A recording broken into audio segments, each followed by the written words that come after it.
Mesdames, Messieurs, bonsoir. Bienvenue dans le flash de l'information sur RTI 2. Dans le portrait de ce soir, nous irons à la rencontre d'une jeune entrepreneur âgée de 26 ans. Chauffeur professionnel, elle allie force, courage et détermination pour faire face à ses charges. Agnès Kwaku, un exemple pour la jeunesse. Un reportage d'Ido Fofana à ne surtout pas manquer.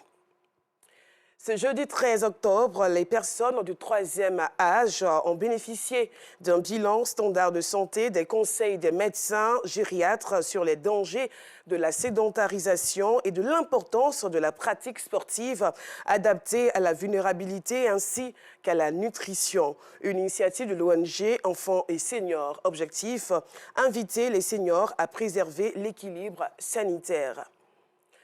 Ce jeudi 13 octobre également marque la journée de la sécurité routière, une journée pour lutter contre l'incivisme au volant en vue de réduire les accidents de la route.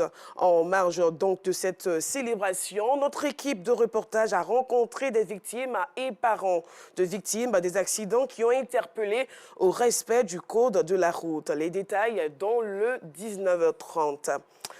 C'est un rendez-vous spirituel pour les ressortissants du district du Denguélé. Chaque année, les ressortissants du nord du pays se retrouvent à Dabadougou, dans le département de Madinani, pour une journée de prière. Des prières pour l'union des fils et filles du district, mais surtout pour la paix en Côte d'Ivoire. Nour Songaré, connaît par Gassoro de Madongui. Ils se sont donné rendez-vous à Dabadougou, village situé dans le département de Madinani, pour une journée de prière. Une journée pour témoigner leur gratitude à Dieu pour ses bienfaits dans le district du Denguélé, mais également en Côte d'Ivoire. Cadres, ressortissants, autorités administratives et coutumières, chacun avec ses vœux et ses intentions a répondu à ce grand rendez-vous spirituel. Il y a un an, nous étions ici et Dieu nous a fait grâce d'être encore ici cette année. Mais il y a bien de gens qui étaient avec nous, qui ne sont pas avec nous aujourd'hui. Donc il faut rendre gloire à Dieu.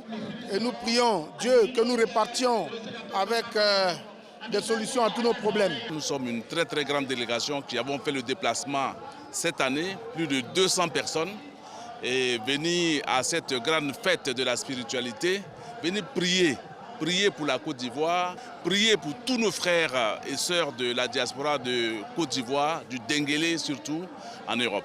À cette journée de prière, les guides religieux venus des autres villes se sont joints à ceux du Denguélé pour des prières nourries en faveur de la paix et de la stabilité.